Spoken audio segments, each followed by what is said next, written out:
Hi,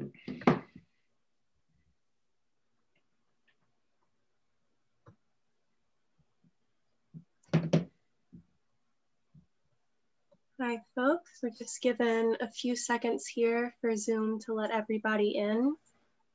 If you are in tonight's webinar with us already, you can open up your chat window to find some information about how to purchase tonight's featured book.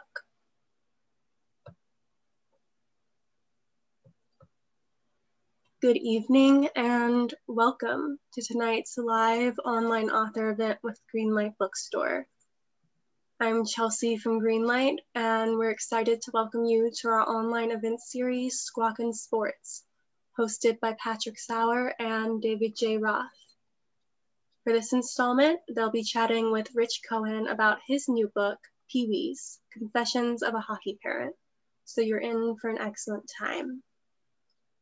Before we start, I just want to say a huge thank you to our hosts, Patrick and David, and to tonight's featured author, Rich, for making this happen, and to all of you for showing up. Though we're not able to host events in our store spaces, our community of authors and readers is still here. We're grateful for your support and for the chance to make this space for conversation and connection.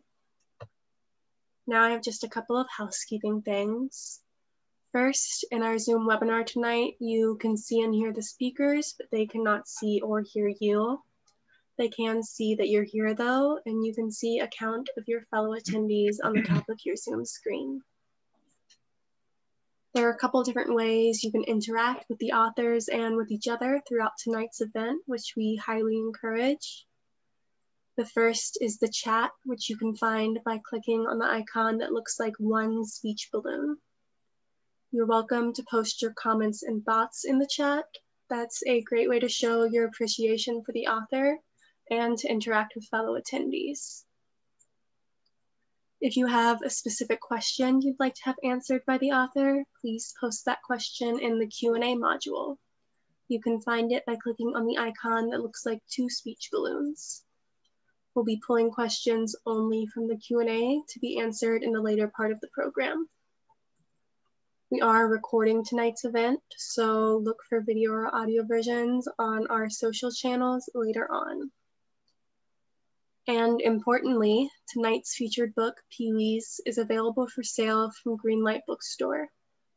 We're excited to be able to offer actual shopping in our bookstore locations, noon to 7 p.m. every day, and you can purchase Rich's book and many others on site, or order online at greenlightbookstore.com for a quick pickup at the store or for shipping anywhere in the US. If you care about supporting the careers of authors and the ongoing existence of independent bookstores, buying tonight's featured book is a great way to show your support. Our hosts for this evening are Patrick Sauer and David J. Roth. Patrick has written for many large publications you've heard of and even more small ones that no longer exist. He's a founding member of the Billings, Montana to Brooklyn sports writing pipeline. David was an editor at Deadspin and is now a co-founder and co-owner at Defector.com. His writing has appeared in The New Republic, The New Yorker, Food and Wine, and The Baffler. They'll be speaking with featured author Rich Cohen. He's a contributing editor at Vanity Fair and Rolling Stone and the author of Israel is Real, Tough Jews, and the widely acclaimed memoir Sweet and Low. His work has appeared in The New Yorker, Harper's Magazine, and Best American Essays. He lives in Connecticut with his wife's 3 sons and dog. His new book, Pee-wee's, follows the ups and downs of his son's elite Pee-wee hockey team, the Ridgefield Bears, the 12-year-old boys and girls on the team, and the parents watching, cheering, conniving, and cursing in the stands.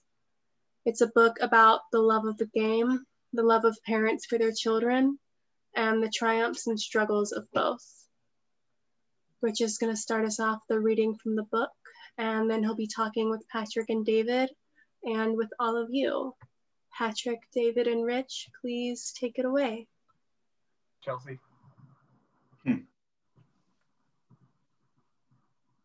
So should I start reading? Yep, go ahead. Okay.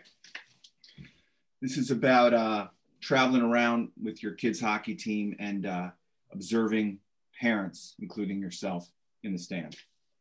Some parents, not wanting to become a hockey asshole, bottle up their emotions. They say nothing when their kid scores, though you can see them trying to repress a grin. But most parents in the small groups scream, the easiest way to exercise the beast. They keep it positive. Those sound hysterical. Let's go Bears. Some shout at their kids. It's praise from most. Nice pass, Barry. But criticism from others. Where's your head, Patrick? A few yell at the referee. Get some glasses, zebra. A handful taunt the opposition. You suck, Ridgefield. Some denounce their own team. We suck. Habits vary by region. This has to do with culture. People learn to heckle by watching their parents heckle. The mildest New Jersey heckler outdoes Connecticut's most vociferous. The nastiest are found on Long Island. No one can tell you exactly why. Maybe it's all the muscle shirts and cars up on blocks, or the grid block on the LIE, or the proximity and distance of Manhattan. Maybe it's the grandparents. Fathers teach daughters to heckle. Daughters become mothers who teach their sons, who then have hockey playing kids of their own. You do not merely heckle the other team on Long Island, they heckle the kids on the other team. A Garden City father called my son a tiny piece of shit. A mother from Merrick wondered if all Ridgefield kids attend fuckhead school. When I was reporting my book Monsters about the 1985 Chicago Bears, the quarterback Jim McMahon, whose kid played hockey in Northbrook, Illinois, told me about a father heckling his, McMahon's son. Mac said the guy gave his kid the finger. Mac confronted him. This is the punky QB we're talking about. The guy said, I was giving the finger to another kid. He offered it to apologize. Mac said, no, you have to stand still as that kid gives you the finger. That's the only way this gets resolved. That's the life. The tri-state regional differences in cursing. Who knew? Exactly. Yeah, I'm glad that you read from that section. That's some of my favorite. It's one of my favorite parts of the book, and I was trying to figure out a way. Obviously, the reading of it is your job, and obviously you did the writing, so you deserve to read it however you like. The page before that, or facing it, has some of my favorite stuff on it in terms of just discovering to your surprise that you are in fact psychotic as a fan of your child's sports teams. That there's something very I'm not a person of child, but there's something very recognizable in it in terms of, just being somebody who found myself out of my body during sports moments in my life. And then also, there's something appropriately foreign and strange and frightening about all of it. And that's before you even get to Long Island. I don't know where to go with that beyond that. I thought that was a great bit, and I'm glad I would just say it's lost its self-respect and control. And my father, who we were talking about, who wrote You Can Negotiate Anything, which I have right here. Yep. And whose another book was assigned to my wife in business school on negotiating. That's great. So he said, he always says the key to a good life is caring, but not that much. But he doesn't say how hard that is. I will say that my father's book is kind of a self-help book, and so is my book in a way. And the people who write self-help books, you learn, are the ones in most need of self-help. We're talking to ourselves.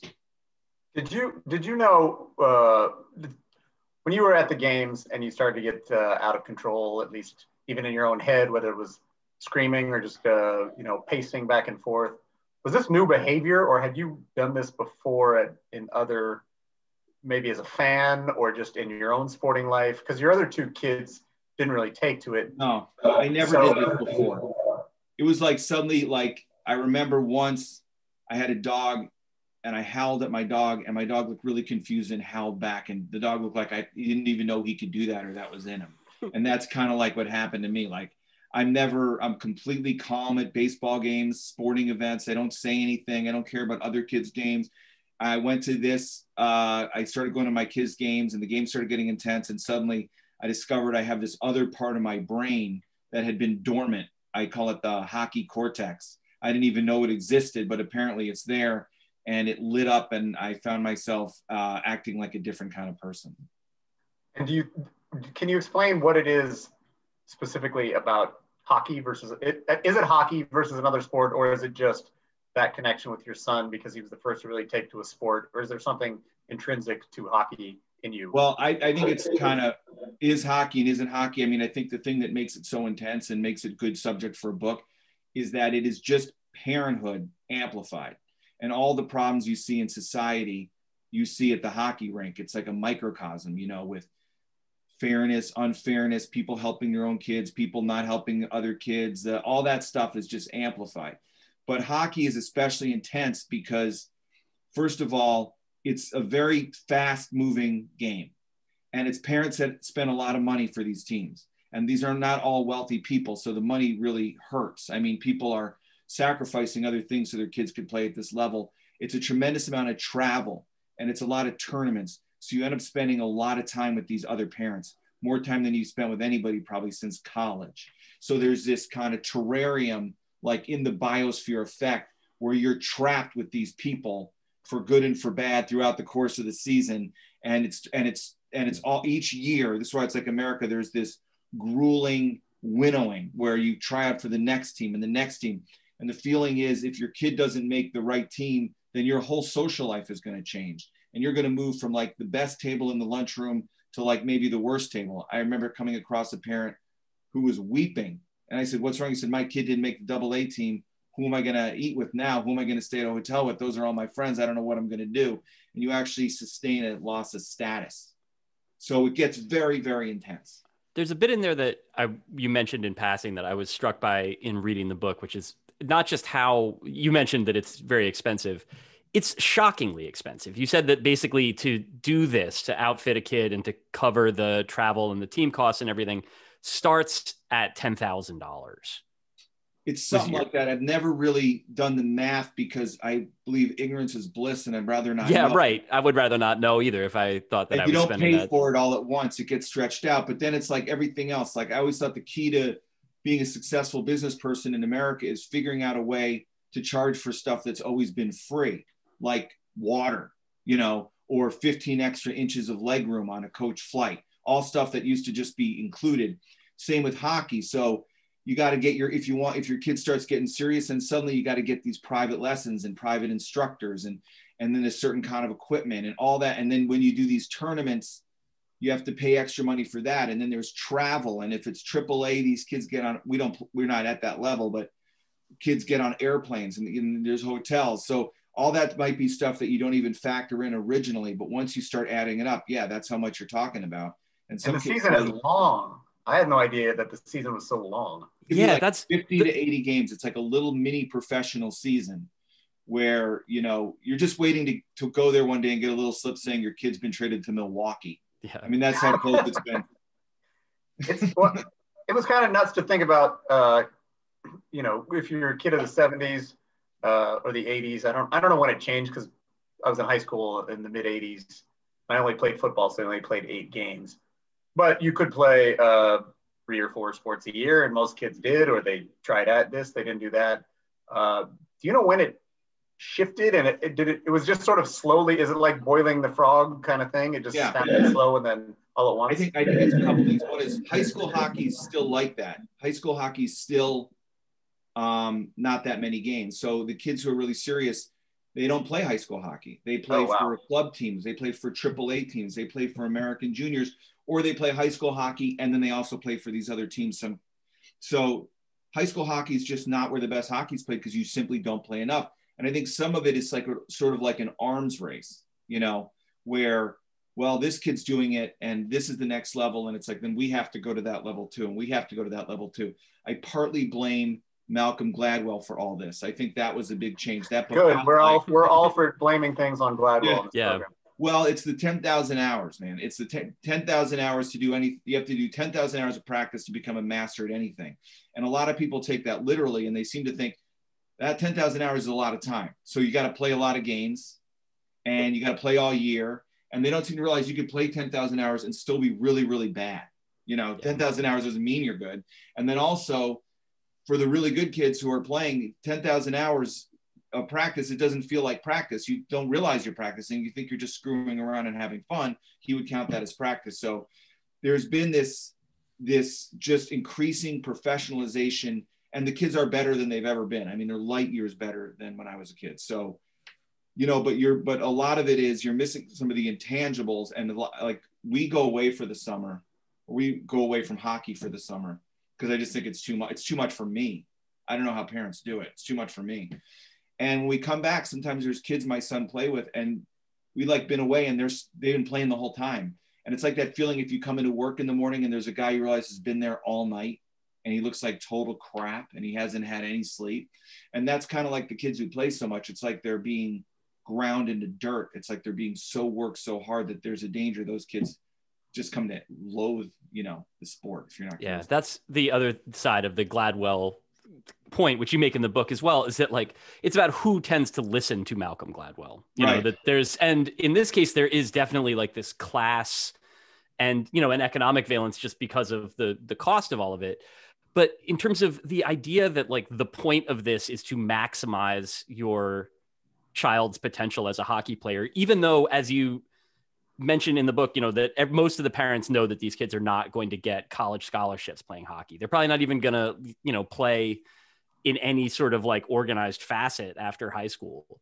And yet like, there's that idea that like, simply because this is like, you know, either the sport that you want your kid to play or the one that your kid likes the most, that they therefore have to like be indoors all summer in a rink drilling and like getting good at doing like the most humdrum skating shit that they don't even like to do. Where, I guess, do you think that entered the equation? The idea that like, because I understand that like, you know, I played all sports in all seasons, none of them with any great distinction. And, you know, look at me now, universally adored and popular online character.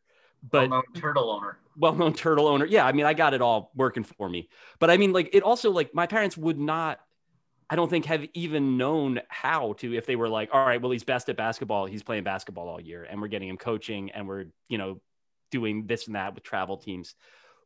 Like, how did this class of parents emerge beyond the Gladwell thing? Like, where do you like the idea that because your kid likes hockey, they have to play it all the time?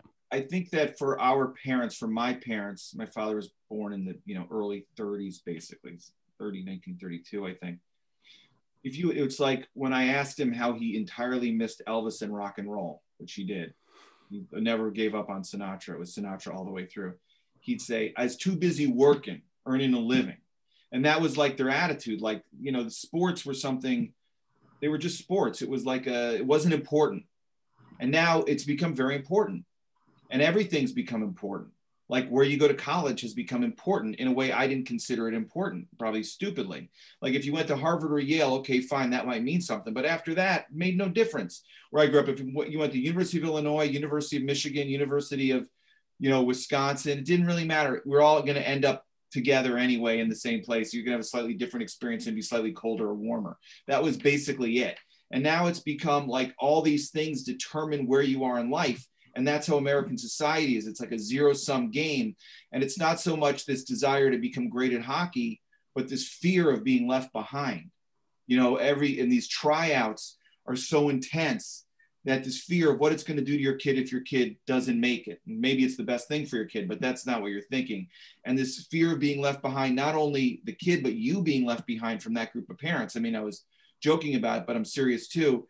And it's just what's happened out in the world just brought into the hockey rink, which is this, you know, incredible intensity. And I can't tell you, you know, exactly when it happened, but I will tell you that it's, if you step back for a little bit, it's all pretty funny. Because if you step back, you know, like all these people are struggling to get to the top of this staircase, and right above the next step, it just drops off and you fall back to the ground because it, like you said, it just is going to end. And then you're going to end up playing adult hockey with me. That's what you're going to end up doing, you know? And it's like, it's going to, like, for some of these kids aren't going to play high school hockey. They're going to quit. They're going to do something else. And some of these, and very few of them are going to play beyond high school. And so this is just, and that's kind of the shame of it, which is the parents more than the kids. I don't think it's so much for the kids. They're so focused on the future, which team they're going to make, who's, you know, and that they're really always projecting ahead, and they're missing their kid's hockey career, which is actually happening now. And you're missing, because this is it. This is the career. It's not in the future that you're preparing for. You're preparing for nothing. This is it. And of course, some of it probably has to do, with which I don't really get into the book, with just money. Yeah. Like people finding a way to make money. And one of the ways that you make money is you create stress, and then you offer a service for money to relieve that stress. So the stress is of the parents, and you can pay me, and that stress will be relieved. And it's like, you don't even know that you're involved in it, but you are. And that's like a bit of the regular rat race, except it's brought all the way down to the level of the kids. And, but the good thing is the kids have this great advantage, which is kids are stupid. And it's the greatest thing, because they're just out there playing hockey. And that's one of the reasons I wanted to write about it, because to me, it's like the purest form of sports, and they're just playing it for the purest reasons, which is to eat from the Holiday Inn breakfast buffet during the tournaments. That's the kids really come through, which is nice, because this book could easily just have been titled "Adults Are Awful." Stories. Yeah, right. Like being just sort of like from the John Cheever sports collection, just like miserable people in Connecticut fighting. But I was wondering about you though, as a writer, you're in it. You cop to a lot of pretty ridiculous notions and some aberrant behavior, and even mistreatment of your own child. But at the same time, you're aware of all this because you're thinking about it as a book. So is there such a thing as a self-aware asshole? Did you know, like, when I'm doing this will also look good on page?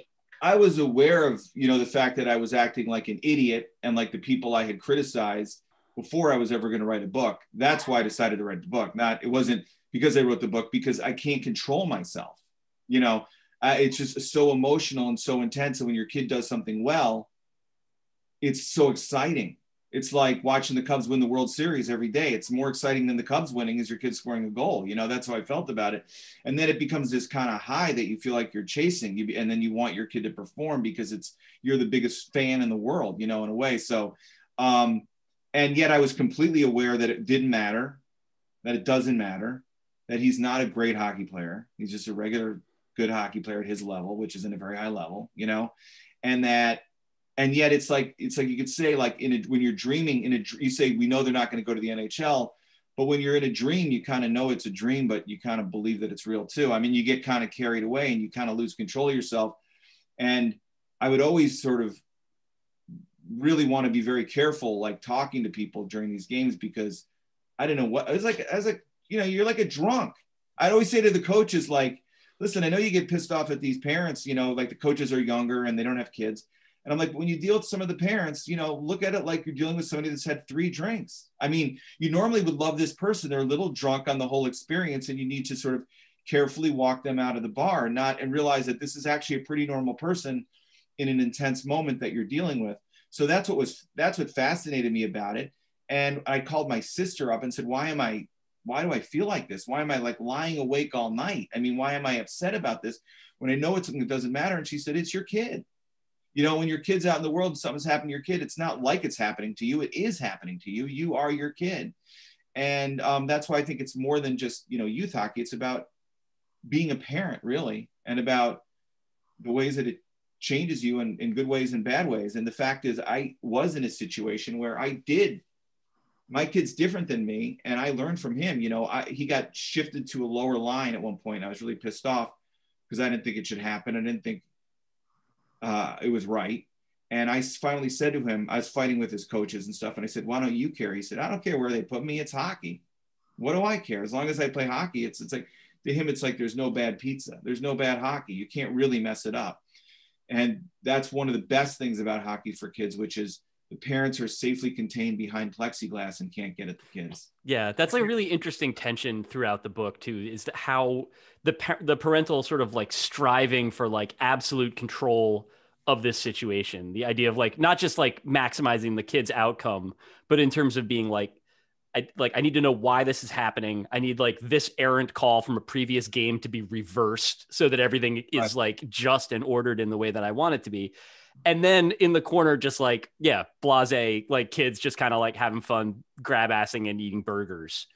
Right. And like that, I feel like there's, there's a lesson there. I mean, in terms of, you talked about this as like sort of as a self-help book. Like, what do you think like, you don't want to boil it down to one takeaway there, but like, what about that do you feel like is instructive as you like go back and look at, you know, this diary of this season that you had? Like, what do you learn from one it? thing is you don't, okay. So one thing I realized, one problem with this is none of these parents or coaches, but parents they're all good people and they're all being completely honest and trying to do what they think is right. The problem is it's impossible for somebody to see their own child objectively. It's just impossible. Mm-hmm. So you have two kinds of parents, the ones that see their kid and they see no flaws, perfect. And then the one that sees their kid and sees only problems, you know? So they're trying to give criticism about how things should work and how it should run based on their opinions about their kids, which are impossible to make. And they're putting all that on the coach. So, and then you have parent coaches, which complicates, as you can imagine, the whole thing in a parent-run organization. Everything is complicated at every level by all this. So my big advice to parents who, like me, care too much, and my takeaway is, first of all, don't go to every game. I mean, parents go to every single game. You laugh, but they do. They go to every game, and it's a lot of games. And if they can't go to the game, they're watching on their computers on Live Barn, right? Every rink has cameras, and you can watch. I mean, or they're, you know, on the phone getting a minute by minute, blow by blow update, and hold the camera up. I want to see what he's doing, you know? So don't go to every game, one, for your own sanity, and two, because it's not good for your kid to feel like they're performing for you all the time. You know, I mean, we had a parent on our team who's going around scouting every other team and writing scouting reports and, you know, saying this one, you know, go after this kid has a good shot. You want a new, and you ask the kids, what did you see out there? They goes, there was big kids and there were small kids. That was it. They didn't see any of that, you know, distinction. So, I mean, I guess that you have to realize that I always say the thing that I would always say when it got really tense is, they all suck. And that would just drive everybody crazy because we're all kind of in a fantasy world. Got to pop the balloon. Can I ask you a question about the nuts and bolts of writing the book? I know you changed the names and et cetera, but did you go back whenever you started, were you taking notes during the season? Did you go back after and say, call all the parents and say, look, I'm writing a book, your name won't be in it, but you'll recognize yourself? Or no, because it's so disguised. And the names are all changing. It's so disgusting. I've had people come up to me because the book was, you know, not published for a while after I wrote it. So, and between when I wrote it and when it was about and when it came out, like 2 or 3 seasons have gone by since then. Oh, okay. There's one going on right now. And people say to me that I know that this was me, and they're people that were on his team now. And I try to explain the publishing calendar, how that's physically impossible. I hadn't met you when this book was turned in, you know.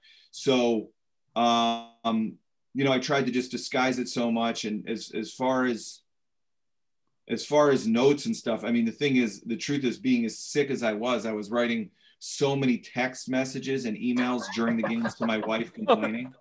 That's why I dedicated the book to her. And that's why finally in the middle of the season, she's like, we got to switch places. I mean, you take our other son, he's in the theater, you go wait in the parking lot for the theater, because I know you're not overly involved about that. And I will watch out for the hockey because I truly don't care about that.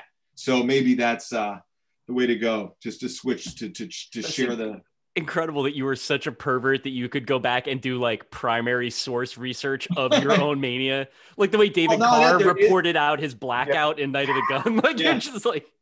But there is like, so one weird thing that happens with youth hockey is the goalies' parents, a lot of them put a GoPro right over their kid to study the kid after the game. Okay. And they usually upload that stuff for the parents. So you have all the games if you want them. You know, not all of them, but you have, and then there's Live Barn, which archives a certain amount of those things. So, you know, it is now everything gets filmed. So you can, as far as the games go, they're out there. Knowing that there's this kind of shadow economy of it, like you mentioned Live Barn, there's a great bit early in the book where you talk about, I don't know what the term would be. They're consultants, but they basically go around to youth hockey leagues and talk to the parents the way that Oh yeah, like a therapist might, or like that a was crazy. Like a DEI consultant at your work would be like, so how many of you guys like to scream and throw punches at each other? But his hands go like it's all the like. But every one of their, it's funny. So these guys come in and they go all over the country. The organizations that What's are the having name of them, I'm gonna look it up, but it's in here somewhere. And they sort of are like consultants. And every one of their rules about what not to do is basically, that there was a specific incident that this rule rose out of. They're not, platonic rules. They're like, okay, no one's allowed to throw pizza boxes on the ice. It's like something must have happened somewhere and they got added to the list of rules. Did you, one thing I did think about this though, at one point I wrote something for the New York Times. It was a piece about like how Gen X parents are constantly talking about how we were the last generation that got to hang out in the woods. And my point was, do you remember what happened in the woods?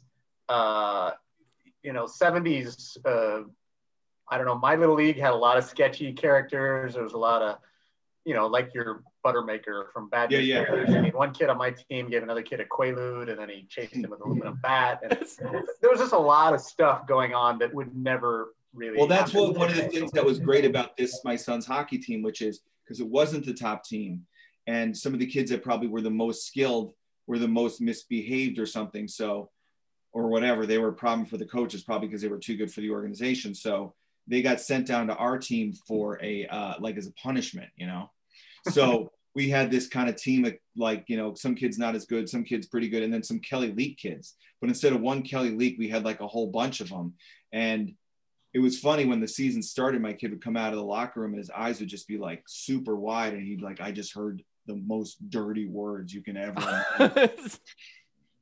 But there was still they're still kind of always monitored though, right? There's no like kids kind of just off on their own. I don't know. Well, they're not off on their own in the woods, but they are in the locker room, depending on how, a lot of the coaches just bail as soon as the game's over because they don't want to deal with the parents, really. Right. So it's not like, and they're in the locker room, the coaches leave, and you're waiting for them to get dressed. And, my kid's always would always be the last kid out of the locker room. And somebody said, oh, that's good. That means he loves hanging out. I'm like, I don't know. It's good or it's bad. But all I know is I'm sitting here for an extra hour and it's now dark outside. So, but as far as what we did in the woods, when I was a kid, you said that I immediately pictured, throwing model rocket engines. That's the only thing that comes to mind. Yeah, for us, it was really officially executed BMX attempts. Yeah, that too. And the associated injuries that came with that. Well, that's another funny thing that's connected to the book, which is there's all this fear of concussions, rightly, and there's a concussion test, and outside people come in to talk about concussions, and we're all worried about concussions. But then I thought back, I had at least 6 or 7 concussions as a kid, and almost none of them were hockey related. There was my famous attempt to jump the jump that people said could never be jumped on a speed bike. You needed a dirt bike. I did it on a speed bike. The next thing I knew, I was walking home with my bike bent like a pretzel. I don't remember the intervening 5 minutes. And there were several things like that. That was the 70s childhood where we just constantly ran into walls and ran into windows and stuff. And all that stuff's definitely much more controlled. And the whole thing about injuries is completely different, where now, when a kid gets knocked down, everybody on the ice takes a knee. It's like a whole thing. And my brother bit his tongue in half while playing hockey. And they didn't even stop the game. You mentioned this in the book, and it makes sense right up until it stops making sense, that basically as Pop Warner and as youth football sort of declined because of what we know about CTE and about, the injuries and stuff that even that youth players can, as we discussed this in a previous installment of the show, can sustain. The idea that hockey would then basically the 1B of most dangerous / most likely to cause you head trauma would fill that gap. How did that wind up happening? Well, because the truth is, because I've thought a lot about this, you can take most of the hitting out of hockey. You could play a version of hockey that's like basketball where the contact is incidental, and they don't start checking until they're peewees. So they don't have a lot of, they do have some head injuries and stuff happens, kids get hit, but you could, if you wanted, you can make checking illegal in hockey. It would just be a rule change and the game would still be hockey and still be great. You can't take the hitting out of football. Hitting is football.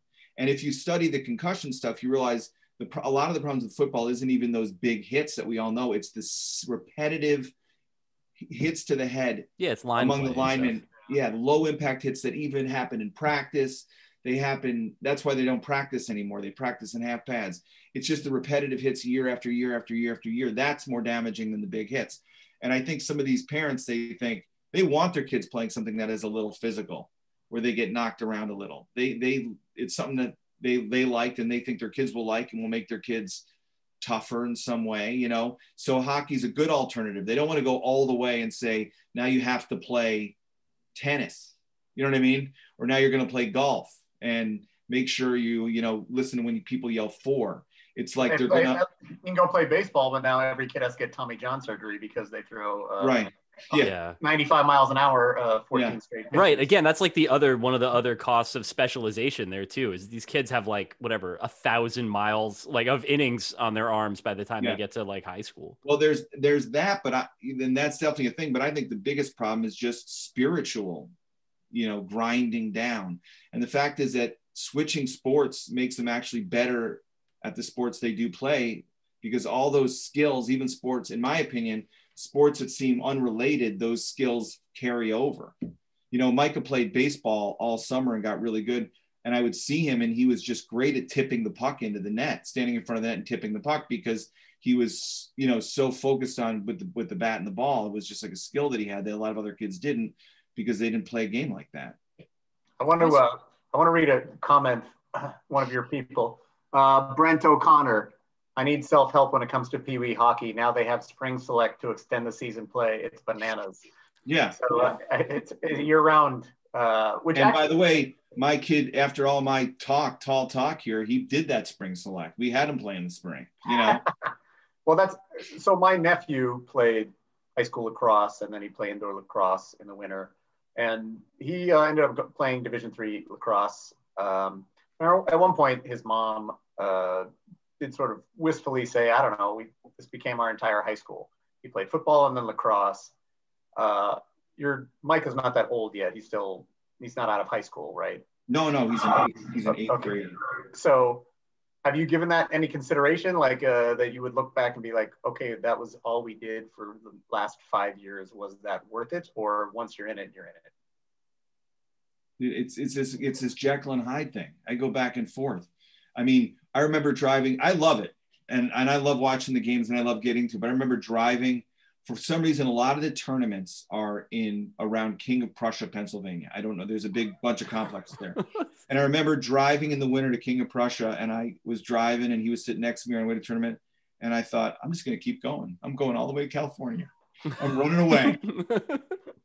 I'm running away from this life, you know. But it's the kind of thing where if your kid doesn't do it because he's not into it, you never even know it exists. It's like a whole subculture is going on that people are so invested in, and you think everybody cares about it, but most people don't even know about it, and you're so deeply involved in it, you know. And it's like, I remember because I was so into the Chicago Bulls, and when I was living in New York, and when the Bulls won a championship, I came shooting out of my apartment building, and then no one cared. No one even knew that it had happened, you know. And it's kind of like that, which is, I don't know if I'm looking back, I regret it or not. I just know that it's happening now. There's no escape. It's really great. Sometimes I wish, you know, right now we've had a little break because of COVID, a break in that they don't travel right now. The traveling is the hardest part.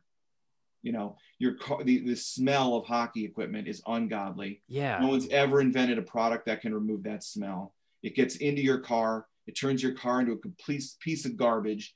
And you're basically riding all over the Northeast inside a giant sock. That's what it feels like. Inside a dirty gym sock. There is some appropriately very vivid writing about hockey smells in the book too. Like, it wouldn't be a hockey book without it, but it was, I mean, there's nothing else like it. So I still remember I worked at Topps at the baseball card company, and they were just in the process of losing their hockey license when I was there. And they got sent a box of like stuff. They would send jerseys or material to cut up and put into the cards, and what they call the relic cards, which would be like little inserts. And they sent all-star game uniforms from that year's NHL game, which, you know, so they were a few days old. They had not been washed. and it was just in a cardboard box. No one really knew what they were. Somebody X-Actoed it open and opened the box. And it was like, I can't imagine that like any of the most disgusting things that you could imagine could not be that much more disgusting than that. It was like you got a chunk of Steve Eiserman's tobacco juice stained bourbon and vomits. Yeah. If you got that lucky pack. Right. Well, that's something you could show your kids and be like, this disgusting thing, which still smells 15 years later, belonged to, I don't know, Mark Recchi. Yeah. Well, we had a thing where, you just remind me, where for a while Micah was wearing the fishbowl mask, which I was always against. But he liked it at the time because it's kind of closer to what NHL players wore. And he forgot we were playing all of a sudden, and he had to borrow a helmet. So he's wearing a different helmet, and he was skating, and there's like a divot in the ice, and his stick got stuck in the divot, and he speared himself right in the sternum and immediately vomited. Oh. And all I could think is, thank God he wasn't wearing that fishbowl. Can you imagine? that actually, though, for all the sort of ugly adult stuff, the kids seem to be having fun, and I'm curious, are you able to enjoy any of it? Yeah, your son clearly is. Yeah, no. This is just what happened and what it feels like, and all the issues that stick in your head. The fact is, I love it. I love being involved in it. I love getting out and skating with him. I love playing with him. I love playing in the father-son game, parent, son, daughter game. I really like the other parents. The other parents are this huge mix of people that have become, some of them become really good friends of mine because you're with them in these really intense situations. And, it's all different kinds of people. So, but these are people under pressure in extreme situations. It sounds stupid because it's just hockey, but when you're in the middle of it, it doesn't feel stupid at the time. It feels important. And the fact that it isn't really important is what makes it interesting because, you get carried away with your kids. What can I say? I told you, I walked in one day and my other son was really into watching the show Dance Moms. And I was watching him like, oh, same thing. Dance Moms, hockey parents, same thing. I think that, one thing about the book that was pleasantly surprising is the kids' gender equality seems to be just baked in now. And there's as many girls playing, or maybe not as many, but it's not a. No, and the girls are really, really, really good. And sometimes they're the best players on the team. And that just started when I was playing hockey, and it was, and it was a new thing. Like it was mostly boys, and then a few girls came and tried out. And now, a significant number of our team and some of the best players in the team are girls, and they're really, really good hockey players. And a lot of them, they will go, if you're a really top level girls player, you want to play with the boys team. And then at a certain age, they switch over to these elite girls teams. And some of them really are on this track to play Division I college hockey and the Olympics and all that stuff, because they're really, they're playing with the boys and they're better than most of the boys. So, and it's just, and it's really great for our sons, because it's like all that disappears. It's just like, can this person actually play hockey? And that's all they really, and when you're in the equipment and stuff, you can't even tell gender, actually. It just disappears. I want to say, if anyone has a question, put it in the Q&A. We'll do those in the last few minutes. I wanted to make a point to ask you about my favorite part of the book, because there's a lot of funny shit in this book. Can you tell a little bit about the Genovese crime family scion who paid off players and owned his own team and rink in high school? Is that correct? Yeah, well, one of the rinks we play at is you go into it and you're sort of stunned, because most of these rinks are just little community rinks. I mean, there's some big complexes, but they're just, like our local rink was at once an outdoor rink, and then they put a roof over it. Now it's an indoor rink. That's how most of them are. They're just like the rinks you remember when you're a kid. But then we go to this rink, it's like a pro rink, the Danbury ice rink. It's like a whole different level. It's got a mezzanine, and there's like a box, and it's like, where are we? And you find out the backstory, which is a guy named Jimmy Galante, who was associate of the Genovese crime family, I think. His son had played high school hockey, got hurt. He felt bad for his son, wanted to do something for him. So when he was a senior in high school, he bought him a minor league hockey team, which he then called the Danbury Trashers. That's being because Jimmy Galante's business was he was in waste removal. It was a trash company. And they have this great, you can still buy the jerseys, a logo of a trash can with eyes and a stick. And the kid, they wanted the team to be good. So the kid went around getting a mix of goons and skill players, some of whom had played in the NHL. And the thing is that the league has a very low minimum. So basically what he was doing is he was putting players who played on the team on the payroll as executives at the trash removal company, right? And that eventually, and they had this 2 amazing seasons. One of the players was Brett Gretzky, Wayne Gretzky's brother, and they had this guy, John Nasty Morasti, who was like the biggest fighter in the league. And it was a federal hockey league.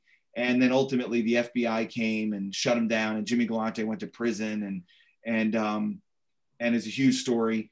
But when you go into the rink, you feel like you're in this kind of, it's our like, Fenway Park or Yankee Stadium. You're in this hallowed ground where Nasty Morasti and Brett Gretzky went to battle every night. Often do you hear the phrase Northeastern excellence? That is peak Northeast excellence right there. Fantastic also, shit. Not the only crime story through line. You have your white collar coach's dad. Yeah. Getting all jacked up with crime. It's the whole world, man. I'm telling you, everything comes to the hockey rink. It's like from the movie Harvey, movie Harvey, no one ever brings anything small into a hockey rink around here. It does feel too, though, like in this book that, like you said, it touches different economic, socioeconomic groups, but it's still hockey, so that it's not a broad spectrum.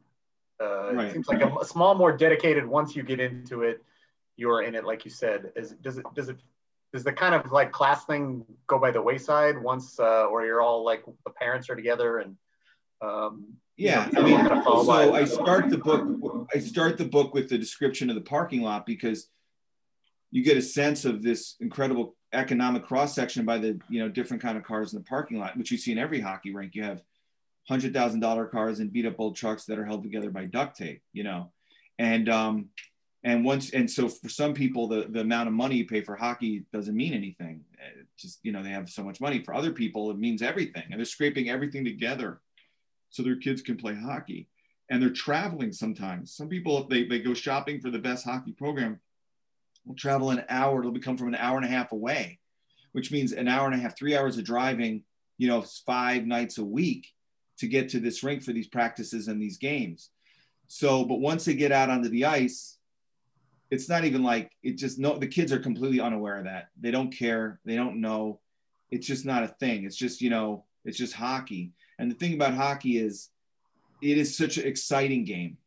So this is another difference, which is if you go watch kids who are 9 years old play baseball, it looks nothing like the baseball you'd watch, on TV or, I want to say Shea Stadium, whatever it's called now. So I still call it Shea Stadium. It's the right thing to do.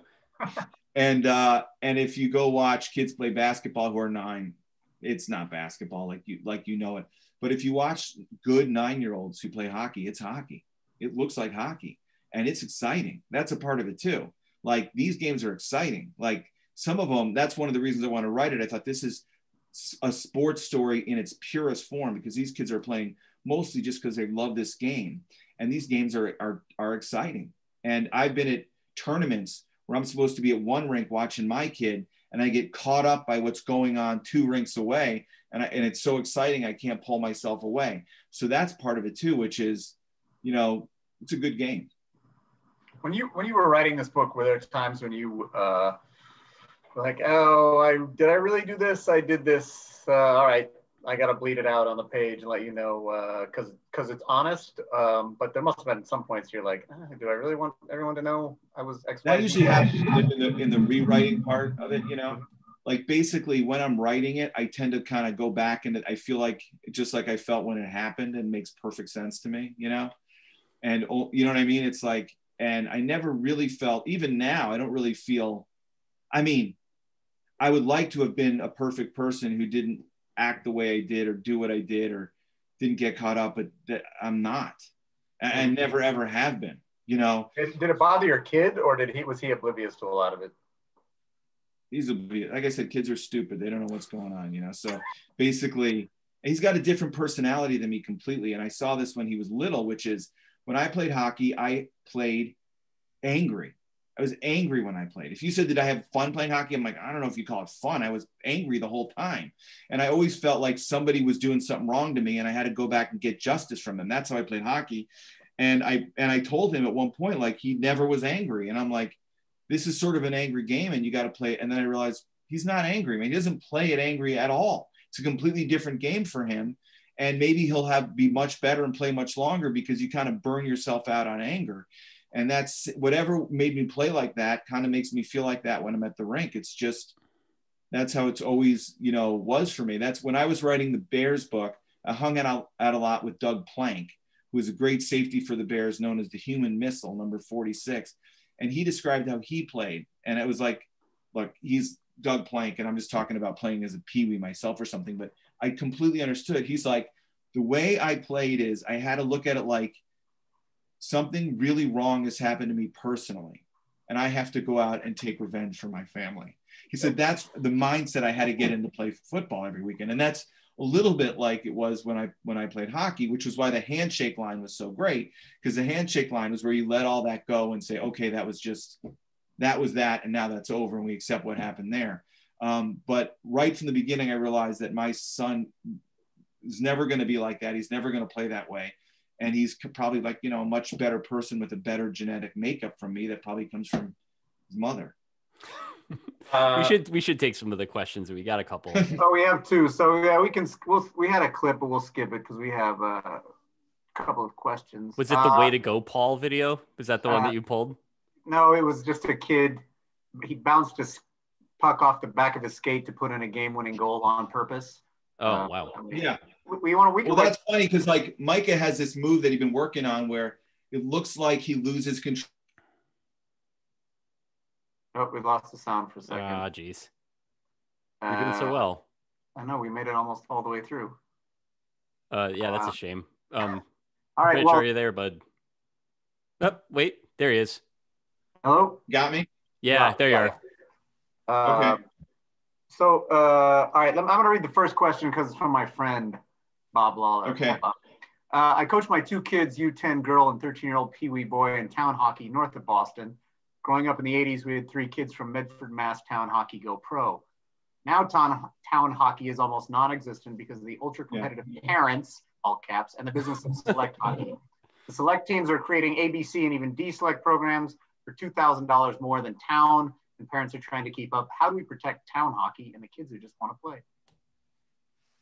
Well, it's the parents. So I think looking at this, I thought a great way. So when I played travel hockey when I was a kid, one of the reasons was not nearly as many people played hockey. So there weren't nearly as many rinks. So you had to travel to a distance if you wanted to play other kids who were playing a lot of hockey. But now, like within where I live, there's probably 5 rinks with good programs within a 30-minute drive.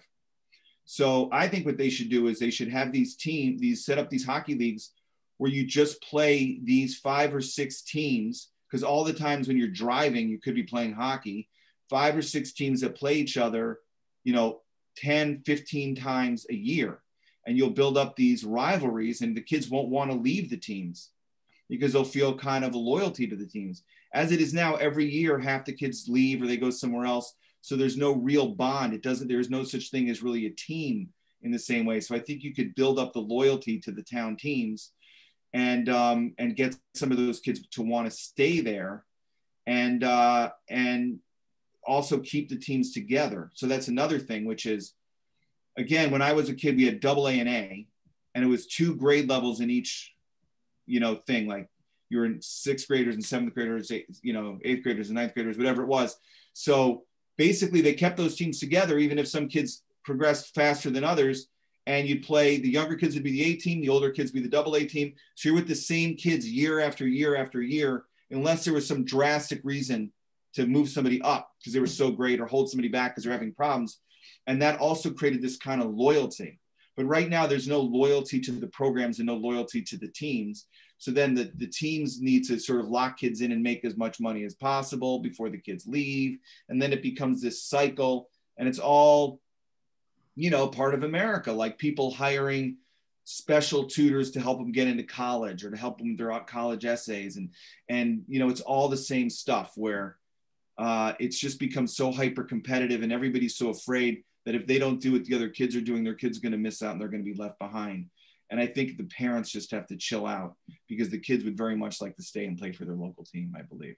That kind of leads well into the other question that we've got. This is from Brent O'Connor. I just bought the book today and I'm looking forward to reading it. I've lived travel Pee Wee hockey this year in Brooklyn, and it's crazy even with COVID. How often did you ask your child, are you enjoying this? Do you want to do this? All the time. I always ask him that. You know, the last thing I always say to him before he plays is have fun. And then I never ask him about the game. I let him, you know, if he wants to talk about it, usually he doesn't. And you can tell when he's having fun. And the time when he's not having fun is when the practices start to be a drag. You know, when the practices and the coach decides he's going to be Herb Brooks in the movie Miracle and just skate them until they can't stand up and they puke. That's when they don't have fun anymore. And sometimes even have fun then because it's a bonding among the kids against their, you know, mean coach. But I had an older son who played. It wasn't fun for him. And we stopped playing because the amount of money and the amount of time, if the kid doesn't love it, you just shouldn't do it. Let me ask one last question before we wrap up. Is there still pond hockey? Do kids still go just mess around in the frozen? Yeah, I mean, honestly, part of the problem is the weather, man. The weather has really changed. You really see it because to play pond hockey, you need it to be really cold for about 4 days in a row. And you get all these things where, and all these people here have these outdoor homemade rinks where it gets cold for like 2 days and then it's like 50. And you know, I've actually fallen through a pond while playing pond hockey. So it's not very fun. You don't want it to happen. So yeah, there's still pond hockey and we'd be playing a lot more, but the enemy in that is the weather. Yeah. It never snows in New York City anymore. Yeah.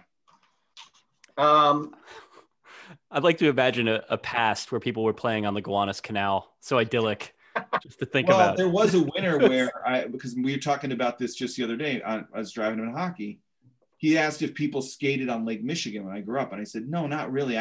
I said, I think that, you know, I always had this dream about fantasy of skating across Lake Michigan to Michigan from Illinois, but somebody told me that I would fall through the ice in the middle and die. And then I didn't want to do it anymore.